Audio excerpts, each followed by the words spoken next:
A Bíblia diz que a oração do justo pode muito seus efeitos. Quando começou a pingar aqui, eu sei que alguns irmãos já começaram a interceder, né? Graças a Deus, está rodeando, né? Mas que dê tempo aí de nós cultuarmos o nosso Deus e ir para casa em segurança. Hoje nós não teremos a classe das crianças, a classe reservada, né? Costumo dizer o cultinho, né? Hoje nós não temos, então peço para os irmãos a compreensão. Está tudo mudado, né? Mas é tudo bem maior. Nós logo estaremos juntos cultuando o nosso Deus com um tempo arrumadinho para trazer maior conforto para os irmãos também. Irmãos, alguém que nos visita pela primeira vez? Eu já quis achar logo de primeiro. Qual o seu nome? Thaís. Deus abençoe sua vida, Thaís. Espero que você sinta feliz ao nosso lado e volte outras vezes. Eu faço essa pergunta antes porque às vezes nós recebemos visitas e dependendo da mensagem se torna um pouco estranha. Nós estamos em culto público, porque as mensagens são dirigidas principalmente para o povo de Deus, para nós que conhecemos a Bíblia. Mas eu creio que Deus irá falar até mesmo com a nossa irmã que nos visita nessa noite. Por isso eu peço que você abra a sua Bíblia em 1 Coríntios capítulo 1. Vamos ver do verso 10 ao verso de número 17. 1 Coríntios, capítulo 1, versículo 10 ao versículo de número 17. Eu vou dar um certo trabalho para o irmão para filmar aí, né?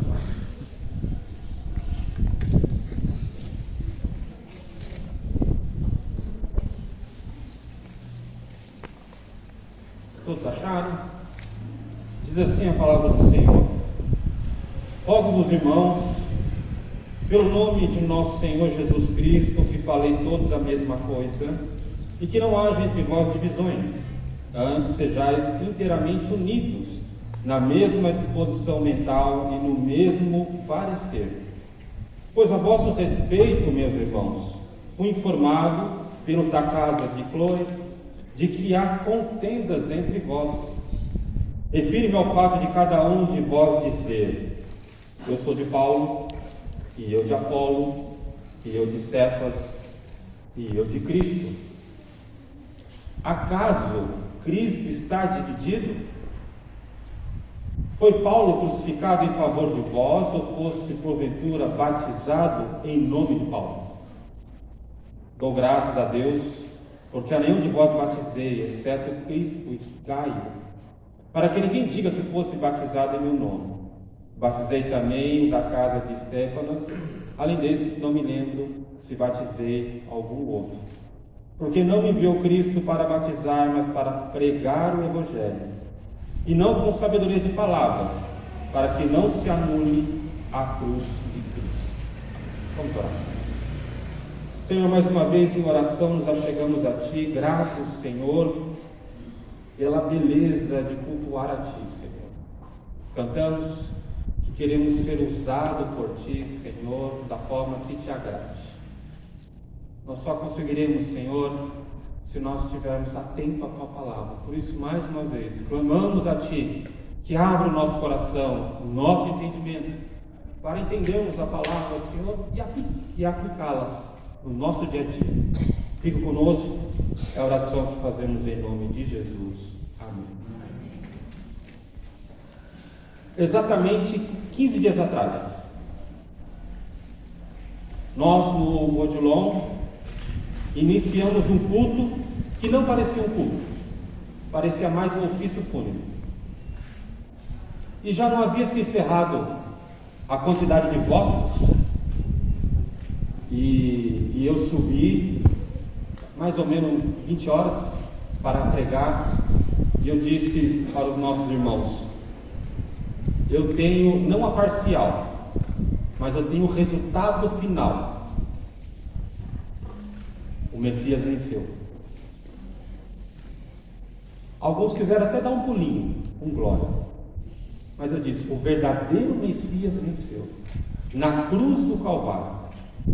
E vejo que tinha alguns irmãos desapercebidos que achou mesmo que tinha acontecido, que eles estavam orando. os nossos pensamentos não são os pensamentos de Deus. Mas a certeza da palavra que o nosso Messias venceu. Há um fato, há uma certeza, e nós confiamos nessa palavra. Creio, irmãos, naquele momento parecia que a igreja se transformou numa outra igreja. Eles aliviaram os corações para entender a palavra. Às vezes nós permitimos isso, né? Que as coisas externas interfiram na nossa fé, na nossa forma de cultuar a Deus. Há 15 dias atrás nós vimos que o Brasil foi dividido. As famílias estão divididas. Isso é um fato. Porém, consequentemente, nós vimos que as igrejas estão divididas. O povo de Deus está dividido.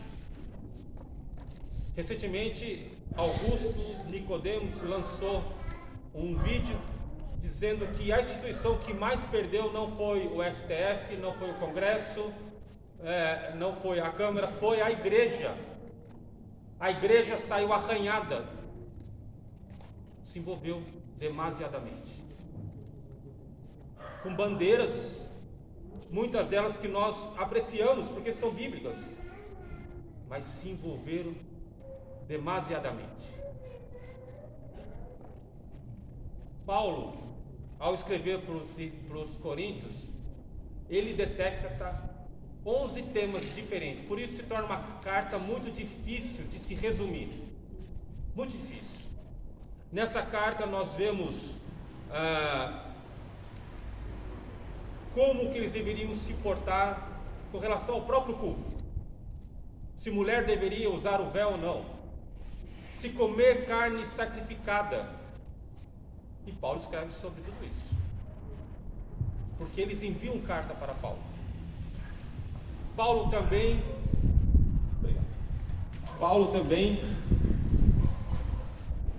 houve fatos de que a igreja estava fazendo algo tão ruim que nem entre os gentios ele ouvia falar. 1 Coríntios capítulo 5. O fato de o filho se deitar com a madrasta. Imoralidade. Vários temas nós vemos nessa carta. Porém, o primeiro tema do apóstolo Paulo, e veja a importância, ele vai falar sobre a unidade da igreja. Primeiro tema. E nós vemos que ele começa não com um simples pedido. Verso 10. Ele faz uma súplica. Ele diz: rogo-vos, irmãos.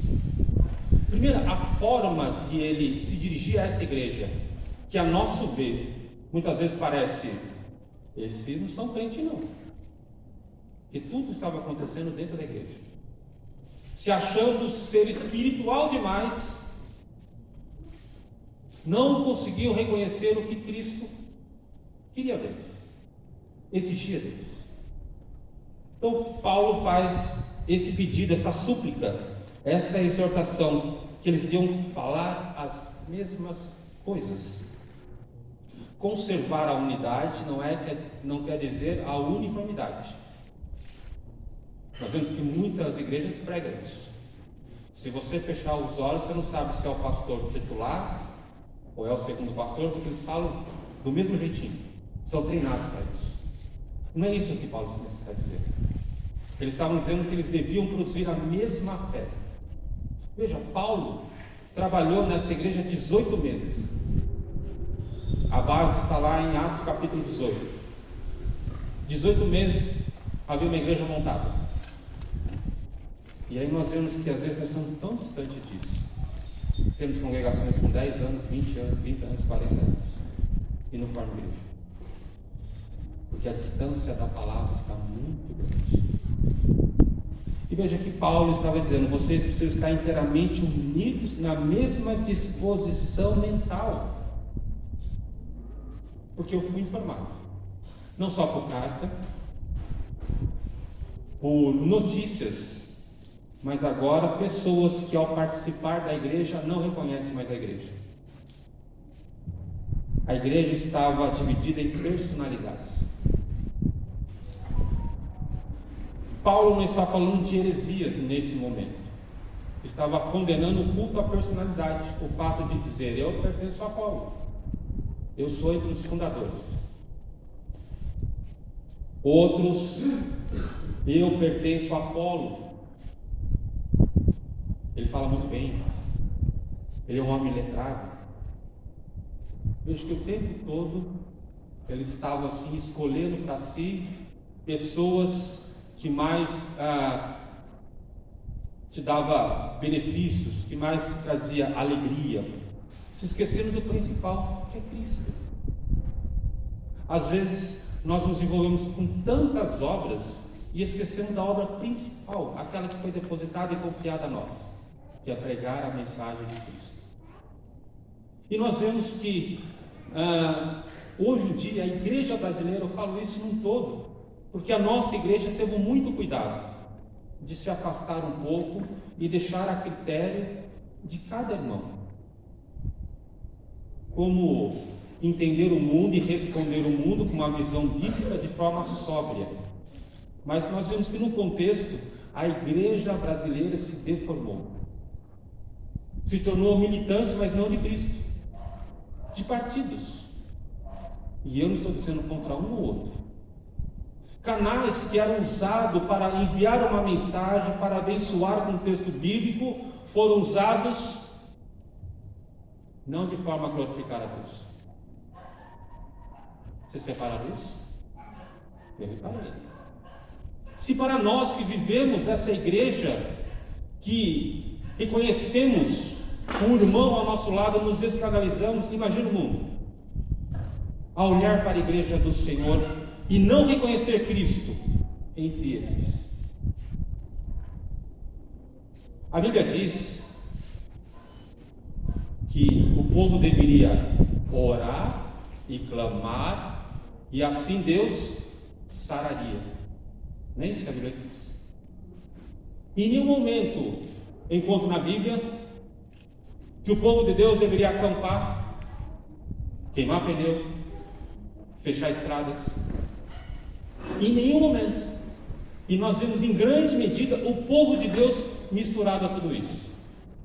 Mas você pode dizer: mas eu tenho a minha cidadania. Eu reconheço isso. Dar de César o que é de César, mas principalmente dar para Deus o que é de Deus, a nossa vida não todo.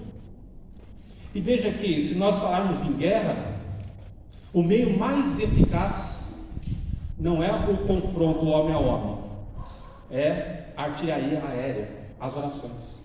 Ela tem um alcance maior e ela tem um resultado muito maior. A igreja deixou de orar e resolveu militar, e com isso caracterizou o que Deus confiou a nós. Veja, irmãos, que o que esse pleito revelou é que a igreja tem se afastado do Evangelho, necessitando de uma outra reforma. Precisamos fazer uma reflexão, porque se passaram 15 dias e nós não entendemos ainda o nosso papel. O nosso papel é de clamar, é de buscar a face de Deus. E se nós invertêssemos os papéis, dar para Deus aquilo que nós estamos dando para as causas secundárias, e aí o que nós nos desgastamos para as coisas secundárias, desce para Deus. Você já imaginou como seria a revolução que nós iríamos causar? Como as pessoas iam olhar para nós? Não iam olhar para nós como alguém que faz um L, porque o nosso L seria um L de louvor. Não iam olhar para nós como pessoas armamentistas, porque as nossas armas são poderosas e guerras são espirituais. Esse é o nosso papel. E veja que Paulo escreve àqueles irmãos para que eles não cometam esse erro, dizendo: quem morreu por vocês? Vocês estão aqui porque Cristo realizou uma obra que nós não poderíamos realizar. Nós não poderíamos. E aquela igreja, que foi fundada pelo apóstolo Paulo, passa-se um tempo, e o apóstolo Paulo tem que escrever, porque ele não reconhece mais a igreja que ele mesmo fundou. E eles mesmos não queriam reconhecer a autoridade do apóstolo Paulo. E ele diz: cada um de nós temos um chamado. Eu não batizei, mas eu preguei o evangelho, não com sabedoria humana, para que não se anule a cruz de Cristo. Às vezes nós abraçamos tantas causas que chega a anular a obra de Cristo nas nossas vidas. Porque se as pessoas não nos reconhecerem como homens e mulheres de Deus, nós desfiguramos aquilo para que Deus nos chamou. Eu sempre digo lá no Botilon que o mundo não lê a Bíblia, às vezes nem os crentes, mas eles leem a nossa Bíblia. Eles leem o nosso Facebook, eles leem o nosso Instagram, e as redes sociais, eles leem, e eles assim traçam um perfil, até porque isso foi delegado pelo próprio Senhor, João capítulo 17. E eles vão ter que ver que nós somos um, assim como eu sou um com o Pai. E eles vão procurar isso. Essa unidade as pessoas estão procurando. Porque há um receio muito grande. Mas isso não deveria nos atingir ao ponto de nós nos desesperarmos, porque nós já sabemos o resultado. Nós temos a palavra que nos orienta. Haverá tempo de choro, haverá tempo que nós seremos espremidos de todas as formas, para se revelar o que está dentro de nós. Foi assim com o povo de Deus, caminhando no deserto durante 40 anos, para saber o que estava no coração. Então essa mudança de governo, muitas vezes irá servir para saber o que está no coração da igreja. O que realmente está lá? Quando nos esprememos de todos os lados, será que nós iremos continuar professando e confessando a Cristo? Porque haverá tempo que aqueles que assim fizerem não vão comprar, não vão vender, vão ter dificuldade de fazer negócios. Apocalipse mostra isso. Mas aquele que for fiel até o fim e perseverar, receberá a coroa da vida. Isso tem que nos trazer esperança. Isso tem que nos trazer alegria. E é sobre isso que nós devemos debater. Mas não é isso, nossa amiga. Paulo escreve, e aí está a grande diferença. Não olhando para tudo isso, mas olhando da forma que Deus olha a sua igreja. Porque do versículo 10 em diante, tudo que nós vamos olhar, a impressão que dá que não são crentes. Mas nos versos anteriores, Paulo mostra a verdadeira visão e como Cristo olha a sua igreja e espera que a sua igreja responda. Primeiro, verso 2, após cumprimentar aqueles irmãos, ele diz: a igreja de Deus que está aí comigo, aos santificados em Cristo Jesus, chamado para ser santos. Independente das dificuldades, Paulo reconhece, porque ele mesmo chega a dizer que entre todos os apóstolos ele é o menorzinho, reconhecendo que há dificuldade em todos nós, pecado em todos nós, e em Paulo também. Mas às vezes nós queremos julgar o nosso irmão antes de nós mesmos. Nós usamos essa mesma carta para ensinar os crentes no momento da ceia. E lá está dizendo que o homem deve examinar a si mesmo, depois comer e beber, cada um examinando a si mesmo. Então o apóstolo Paulo, para conservar essa unidade, para pensar as mesmas coisas, estando unidos na mesma disposição mental, ele trata todos como santos. Nós só estamos aqui porque o Senhor nos trouxe. Então eu tenho o dever de me relacionar a Ti como santo em você. E não é isso que acontece. Quando há uma preferência, nós temos de ambos os lados, a condenar e dizer: esse não é crente não. Lembra aquela disputa, capítulo 8 de Coríntios, sobre comer carne sacrificada? E o apóstolo Paulo, mesmo entendendo que não há problema algum, porque o ídolo nada é, ele poderia comer, mas por amor ao irmão, ele se abstém. Às vezes nós não queremos dispensar esse mesmo amor com aqueles que pensam diferente de nós. Nós queremos condenar, nós queremos ser bélicos, nós queremos discutir. Se nós usássemos todo esse esforço para nos concentrar na palavra de Deus, nós teríamos colhido muito mais frutos. Frutos que agradariam a Deus. Frutos que agradariam a Deus. Quando olharmos para a igreja do Senhor, nós temos que pensar que todos nós, primeiramente, estamos em Cristo. E por isso, e por saber que o mesmo Cristo morreu por você, morreu por mim, nós temos que olhar com bons olhos, até mesmo o erro, não deixar de disciplinar, mas olhar com bons olhos.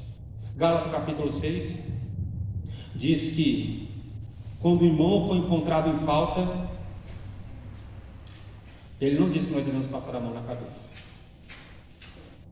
Capítulo 6, verso 1: Irmãos, se alguém for surpreendido em alguma falta, vós que sois espirituais, corrijam com o espírito de brandura.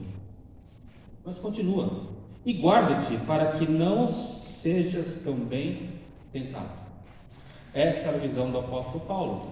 Ao escrever para aqueles irmãos, a intenção não é condená-los, mas assim usar a palavra de Deus para trazer aqueles irmãos ao arrependimento. Esta é a correção que nós devemos exercer. Veja que no capítulo 5 fala sobre os frutos do Espírito Santo, mas antes, nos versos 13, 14 e 15, ele resume muito bem o que é ter fruto do Espírito Santo. Saber que nós somos chamados à liberdade, porém não devemos usar essa liberdade para dar ocasião à carne. Por que isso que acontece?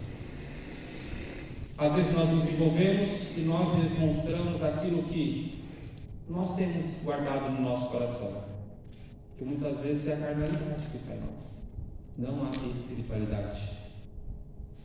Verso 14, ele diz: porque toda a lei se cumpre em um só preceito, a saber, amarás o teu próximo como a ti mesmo. Se vós, porém, vos mordeis e devorais uns aos outros, vede que não sejais mutuamente destruídos. E é isso que nós estamos vendo. Uma nação prestes a ser destruída, famílias se destruindo, igreja também se dividindo, porque esqueceram que eles foram chamados à santidade, a ser santos.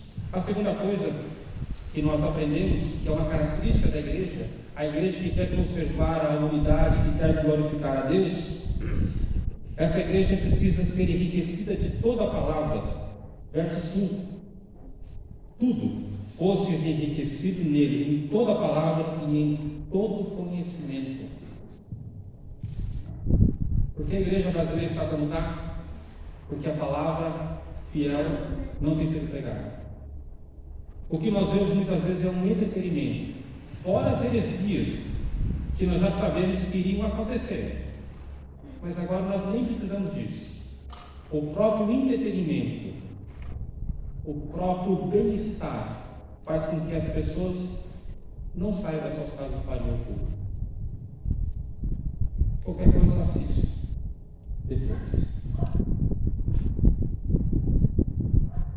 Certamente os pastores estão clamando para que os irmãos venham para o templo, para o convívio da comunidade.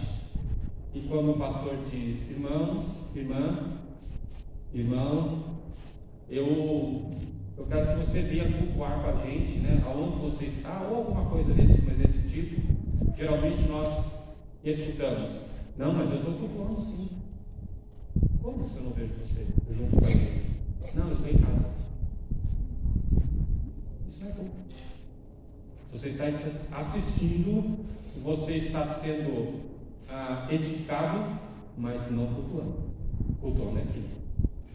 Quando a igreja se reúne. Isso é culto. Do lado, uma palavra de edificação, de ministração, mas não é culto. E veja que, às vezes, as pessoas estão vivendo as suas vidas só com isso. Se tornam crentes fracos. E no momento do embate, escolhe dar razão para a própria carne. Esquece de consultar o Senhor. Precisamos ser santos, ser santificados em Cristo, porque Ele morreu por nós, e ter todo o conhecimento da palavra. Se você abrir a sua Bíblia em Lucas capítulo 9,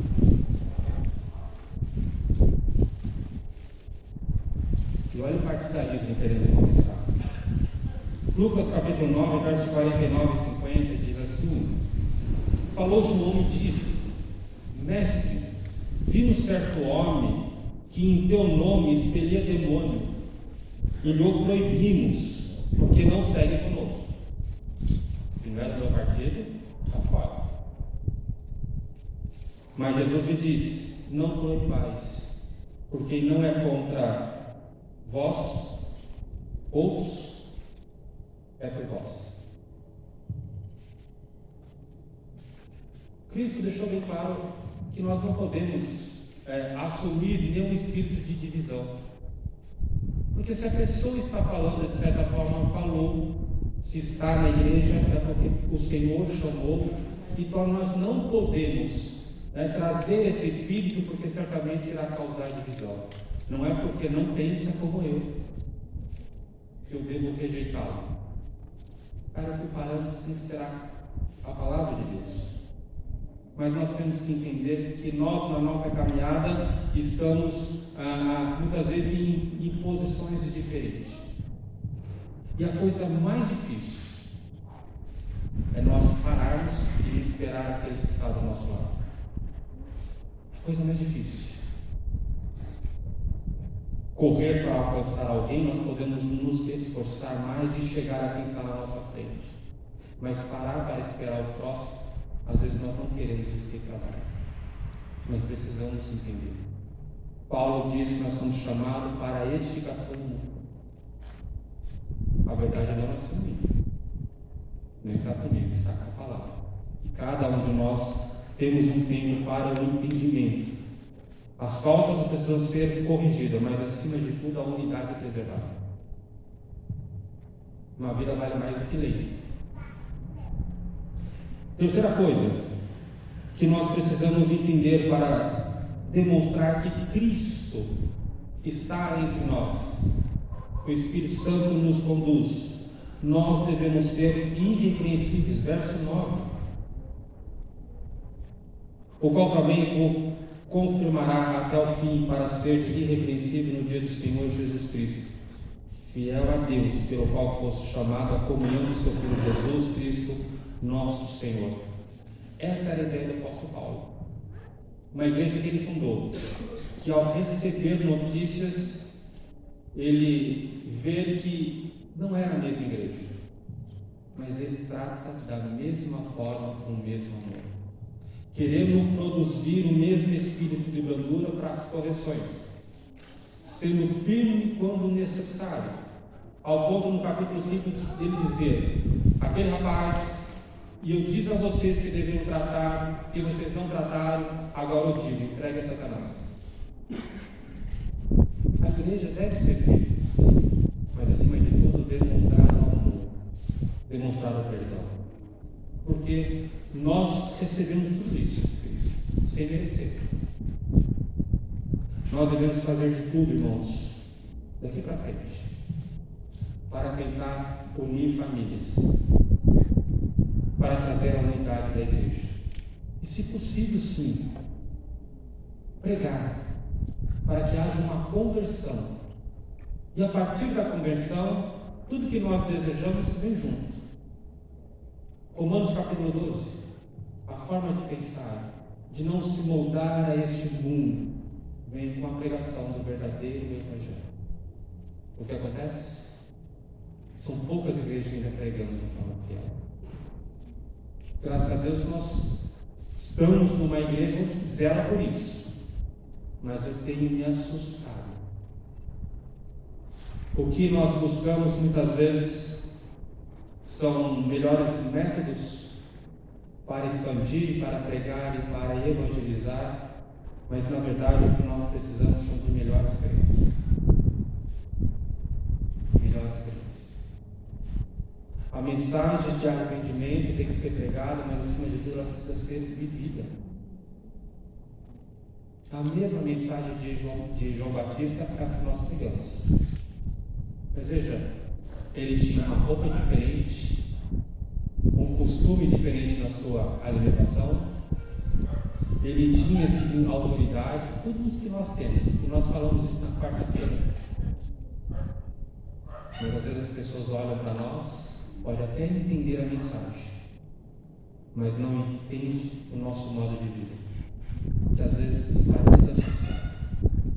Que possamos, irmãos, meditar contra isso, pedir que o Espírito Santo nos ajude a ser como o apóstolo Paulo, a olhar para a igreja e entender que às vezes ela vai estar assim, às vezes vai estar assim, mas em grande parte ela vai estar assim, porque cada um de nós somos igreja. Então eu não posso falar que a igreja não é mais cristã, que ela não adora a Deus, porque nós temos crentes fiéis nas nossas igrejas. Nós temos crentes que estão orando, jejuando, para que a nossa nação siga um curso que agrade a Deus. Mas nós temos também pessoas, por se envolverem demasiadamente, quando diz, eu sou cristão, causa escândalo. Causa escândalo. Que venhamos a olhar para nós, nos examinando. Que não seja apenas um dia no mês, no momento de ceia. Será que nós estamos contribuindo para a unidade da igreja? Ou nós estamos sendo usados para dispersar o povo de Deus? No início era uma preocupação só dos líderes. Hoje nós vemos pessoas, membros, que não reconhecem mais a igreja e estão preocupadíssimos, ao ponto de pensar, será que eu devo continuar nessa igreja? Espero que não seja esse o caso dessa igreja, porque a nossa igreja tem zelado de forma sóbria para entender todas as coisas de forma bíblica. Mas nós sabemos de muitos casos em que as pessoas não querem mais se envolver com a igreja e instituição. Esta é a única forma de o Senhor usar para transmitir a sua palavra através da igreja. Por isso nós vemos muitos desigrejados. Hoje, quando nós fazemos um convite, muitas vezes a pessoa diz, mas eu já fui, ou eu sou. Em que igreja você vai? Não, o meu jeito. Não existe o meu jeito, o seu jeito. Existe o jeito da palavra. E ela nos pede a entender que Cristo morreu por nós e mais ninguém. O culto à personalidade é pecado. Lembre-se disso. Se eu vou fazer o L, faço o L bom. Se eu vou falar sobre armamento, falo das armas espirituais que são poderosas em guerra.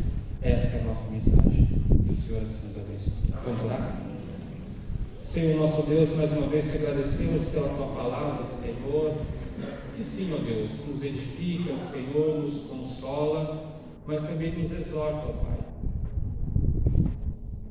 E nós sabemos que ela se faz porque somos filhos e somos amados pelo Senhor. E um filho, Senhor, quando necessita de disciplina, Pai, nós vemos que isso é a forma que os pais demonstram que há amor por Deus. Precisamos ser corrigidos pela sua palavra dia após dia, Pai. Somos o teu povo, Pai, e precisamos ser reconhecidos como sendo homens e mulheres de Deus. Todas as filosofias, Senhor, partidos se tornam secundários na nossa vida. Nós já renunciamos o mundo, ó Deus. Nós já renunciamos à nossa própria vida. Nós já dissemos, ó Deus, publicamente para a igreja, diante do Senhor, que seguiremos a Ti como discípulos do Senhor, carregando cada um de nós a nossa cruz, ó Deus, tendo no nosso coração a esperança de viver eternamente com o Senhor. Por isso nos ajude, ó Deus, a viver esse chamado, ó Deus, a viver, Senhor, de forma que agrada exclusivamente ao Senhor e não a homens. Abençoa o Teu povo, ó Pai, que mais uma vez junto cultua o Teu santo nome, que ao sairmos daqui, ó Deus, viemos fazer uma reflexão, viemos, Senhor, a varrer, Senhor, as nossas redes sociais, e através delas, Senhor, ter o retrato daquilo que somos, porque há uma janela, Senhor, daquilo que está dentro de nós. Por isso, ó Pai, como povo de Deus, nós sabemos que continuaremos sendo cuidados pelo Senhor. Tu és um Deus soberano sobre tudo e sobre todos, ó Pai, que mantém de forma especial a Tua igreja, e mesmo diante de adversidades, há uma promessa do Senhor de estar conosco todos os dias, ó Pai. É nisso que nós queremos confiar. Quando as palavras de assolação vierem, ó Deus, que viemos, ó Pai, ser como profetas do Senhor, dizendo com autoridade: cala-te, porque eu sei que todas as coisas estão, Senhor, na mão do Deus ao qual eu sirvo. E por isso eu sei que serei cuidado por Ele em todos os momentos. Aquele que começou sim a boa obra é fiel para terminar. Assim nós te agradecemos e oramos em nome de Jesus.